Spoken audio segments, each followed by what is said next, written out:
Hola, soy Ana Costa, pedagoga y psicóloga sanitaria en Minta, y hoy os quiero hablar sobre la exigencia académica y la frustración ante los exámenes.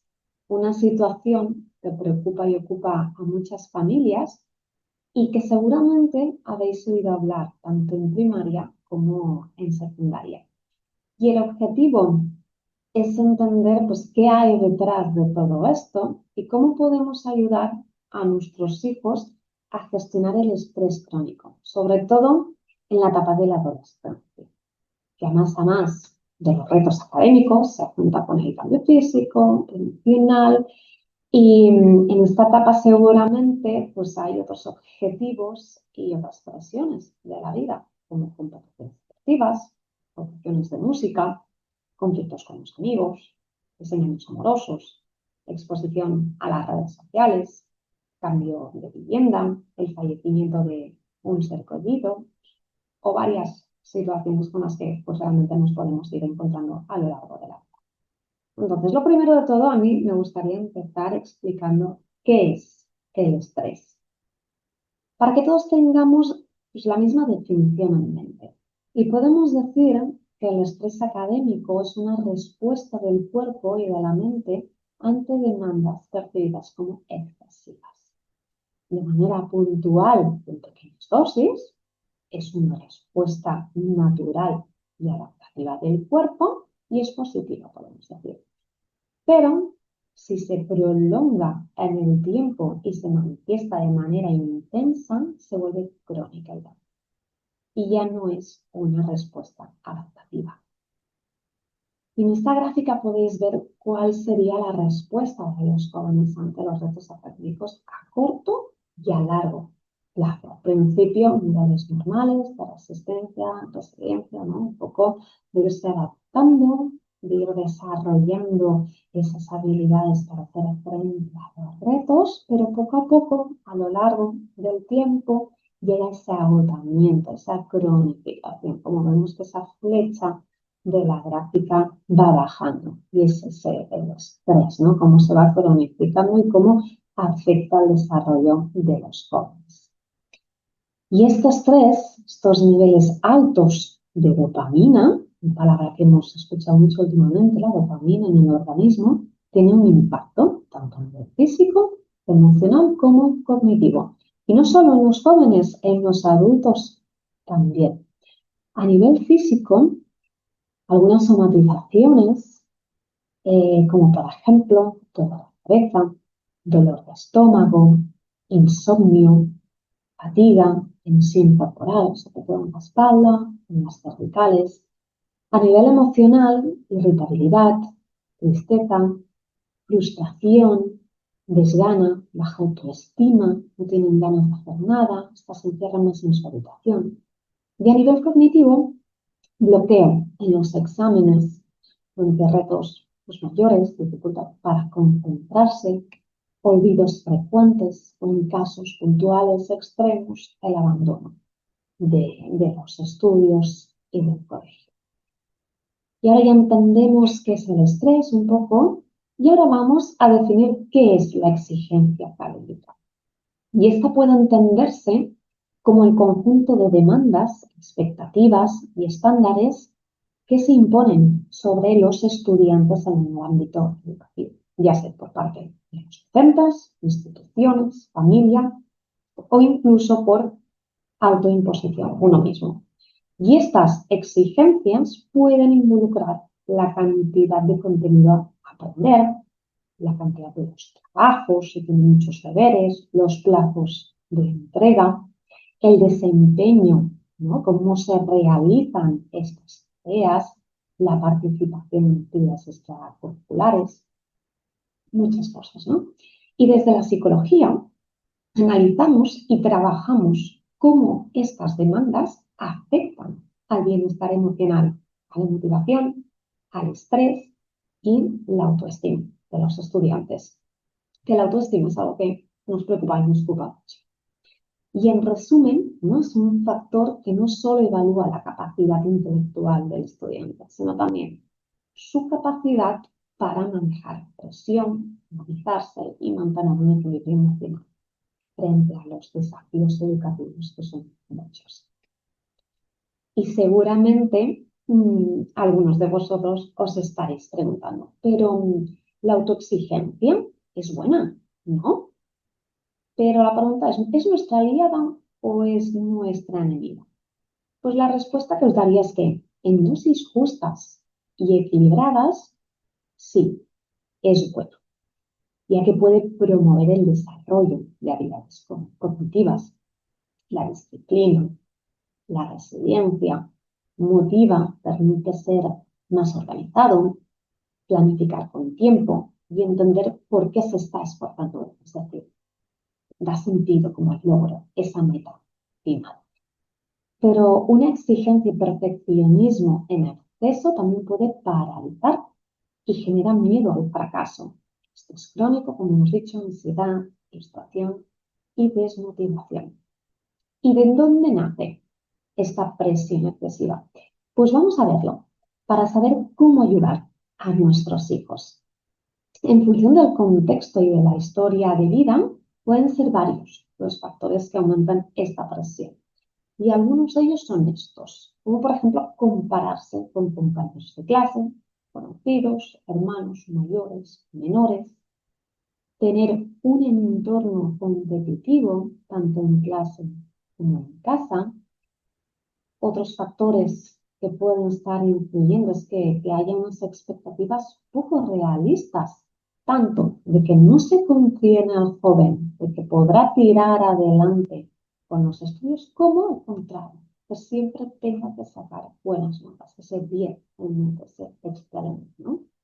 Y también que falten horas de sueño, tiempo de ocio con los amigos o para practicar ejercicio físico, ¿no?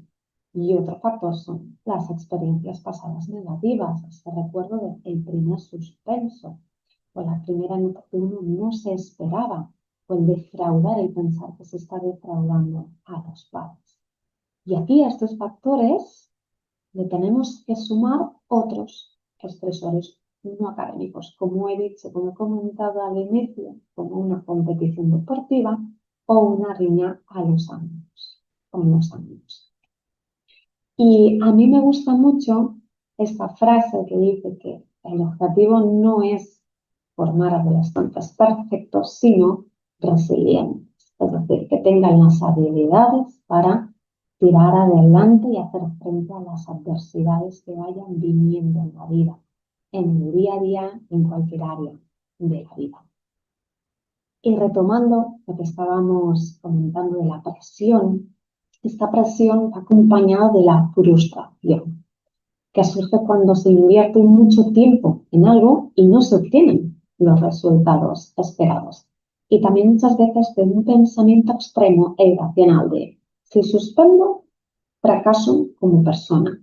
Y en estas frases vemos la importancia que se le da a los resultados académicos, que la tienen, pero se tiene que valorar el todo, el conjunto, es decir, el camino recorrido, el esfuerzo, la constancia, no solo el final. Recuerdo una frase que me dijo un estudiante de estudio cada día, hago todas las tareas, repaso, dedico muchas horas y llego al examen y mi nota es de un 5,5. ¿Esto os resuena? Seguro que como padres sí. Y esto es uno de los aspectos que hace que la exigencia académica por conseguir lo positivo cambie de lado y vaya a lo negativo, ¿no?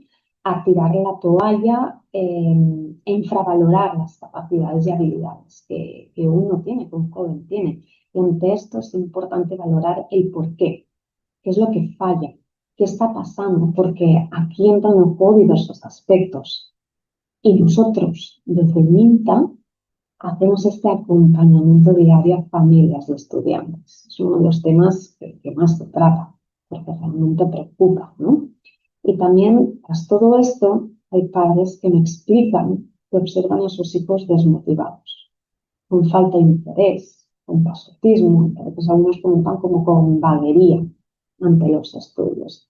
Ante esto es importante hacerse preguntas, porque cada estudiante tiene su perspectiva, su visión y vivencias de lo que le puede estar aconteciendo, lo que le puede estar pasando en su día a día. Pero lo importante es que no se deje pasar y se trabaje ya desde el minuto uno en que vemos esta situación. Y la clave está en conocer las características y necesidades de cada estudiante, saber hasta dónde se le puede exigir y por qué. De esta manera, pues podremos trabajar sobre su motivación, frustración, autoestima, así como en el control diario de su estudio. Y una vez hemos analizado qué es el estrés y la exigencia, qué impacto tiene en los jóvenes y cuál es su causa, vamos a centrarnos en qué podemos hacer desde casa. Nosotros como padres, ¿qué podemos hacer? Y realmente son varias las cosas que se pueden hacer desde casa. Ese espacio seguro y de confianza de los jóvenes. Como por ejemplo propuestas. Escuchar y validar las emociones con frases del tipo, es normal que te sientas así. O entiendo que estás enfadado, te has esforzado mucho y no has obtenido el resultado que esperabas. Y una vez damos espacio para que el joven se abra y se exprese, escuchamos y proponemos transformar este error en aprendizaje. Como por ejemplo, aunque no hayas sacado la nota que esperabas, tiene mucho mérito el esfuerzo que le has dedicado. O has suspendido, pero has encontrado lo que necesitas reforzar. Es decir, nos centramos en el proceso, no solo en el final, y también en buscar soluciones, ¿no? Que seamos resolutivos.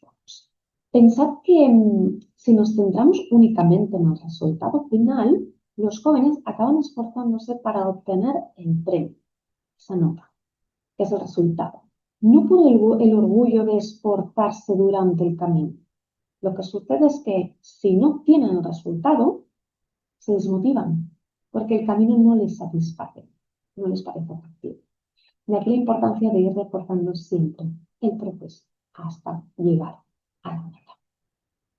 Otras estrategias que podemos aplicar desde casa son rutinas de estudio claras al llegar del colegio. Como por ejemplo, llego a casa, meriendo, me pongo a estudiar, hago los deberes, los trabajos y una vez que finalizo, me pongo a jugar o a hacer otras cosas. También tener un espacio de estudio libre de distracciones, el móvil fuera de la habitación, una buena luz, a poder ser natural, el escritorio limpio y ordenado y un entorno, la habitación, también ordenado. Porque cuando hay orden a nuestro alrededor, aquí también hay más orden. Y procurar que haya un descanso y una alimentación adecuados, que siempre de manera constante y equilibrada. Una alimentación variada, equilibrada y el descanso siempre procurar que se duerman las mismas horas y en el mismo horario. Es importante. El descanso es el taller de reparación de todas las células del cuerpo. Y también ir combinando esas responsabilidades académicas con actividades de ocio, de quedar con los amigos, de practicar ejercicio físico. Y procurar evitar mensajes de sobreexigencia, que pensamos que a veces motivan, pero se nos pueden jugar en contra, como si tu hermano puede sacar un 10, tú también. O si suspendes el examen, olvídate de la prueba. Podemos transformar estas frases en lo importante es dar lo mejor, no ser el mejor. O estoy aquí para ayudarte si lo necesitas. Y como familias tenéis un papel fundamental, que es ser el refugio seguro donde vuestros hijos pueden descansar de las exigencias externas. Vivimos en una sociedad de exigencia física, de belleza, económica, de estilo de vida, y necesitamos un lugar donde desconectar de esta presión. Y este lugar se llama hogar. Y a mí esta reflexión me gusta mucho ir haciendo. Y continuando con las estrategias a seguir para gestionar el estrés académico, también me gustaría poner el foco de atención en los adolescentes, ¿no? Todo aquello que está en sus manos hacer para autogestionarse de forma sana. Y hay algunas propuestas como una planificación realista y no caer en la falacia de la planificación y procurar dividir las tareas grandes en pasos pequeños. Esto reduce la sensación de agobio y permite avances constantes, ese trabajo de hormiguita. También lo que pueden hacer es aplicar las técnicas de estudio que mejor funcionan. No les tienen que servir todas. Quizás deciden aplicar la técnica Pomodoro.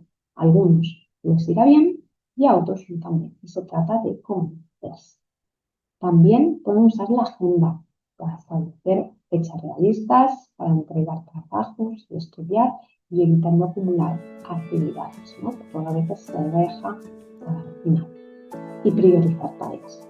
Esto permite diferenciar entre lo urgente y lo importante para enfocar la energía en lo que realmente necesita atención inmediata y plena. Y obviamente un punto importante es pues, pedir ayuda cuando sea necesario, ¿no? No hace falta que tiren adelante solos con todo. Y como hemos dicho antes, procurar que tengan una rutina de sueño estable, así como la alimentación. Y la noche anterior a un examen, a un momento importante, descansar, cenar bien y dejar todo el material preparado, ¿no? La noche anterior tiene que ser un momento de calma, de relax, que al mañana siguiente uno se despierta fresco, se vista, desayune, coge las cosas y se vaya ya para el colegio, ¿no? Hacer frente a ese error, pero sobre todo un entorno tranquilo y ir combinando con ocio. Con ocio, en la práctica de ejercicio físico para liberar endorfinas y reducir la tensión acumulada y también para cargarse las pilas y cargarse de energía. Y un tema importante que también trabajamos mucho con los jóvenes desde Minta es el autodiálogo positivo. El cambiar el no puedo por lo intentaré. Voy a ir paso a paso, porque como nos hablamos es como nos sentimos y condicionamos nuestra acción. Y es un cambio de perspectiva, igual que ver el examen como una oportunidad de retroalimentación, no solo como un juicio. Un examen evalúa solo unos conocimientos concretos, no todo el conocimiento de la persona. Y estas son algunas estrategias que podemos proponer a nuestros hijos para que empiecen a aplicarlas desde hoy mismo. Son pequeños cambios que realmente pues, irán bien, irán funcionando, pero se necesita una constancia. Y una frase que a mí me gusta mucho decir a los jóvenes con los que trabajo es que el rendimiento académico no define su valor como persona. Van a ser personas maravillosas independientemente de que saquen un 10, un 5, un 4, un 0 en matemáticas. Y es una frase importante que se las tiene que ir repitiendo para ir trabajando también esa autoimagen que ellos tienen, esa percepción de ellos mismos, esa autoestima. Y hasta aquí muchísimas gracias por vuestra atención. Espero que os haya sido útil este ratito todo lo que he ido explicando. Y Minta está aquí para acompañaros en este proceso y no dudéis en poneros en contacto con nosotros si tenéis alguna duda o queréis hablar de algún tema. Muchísimas gracias.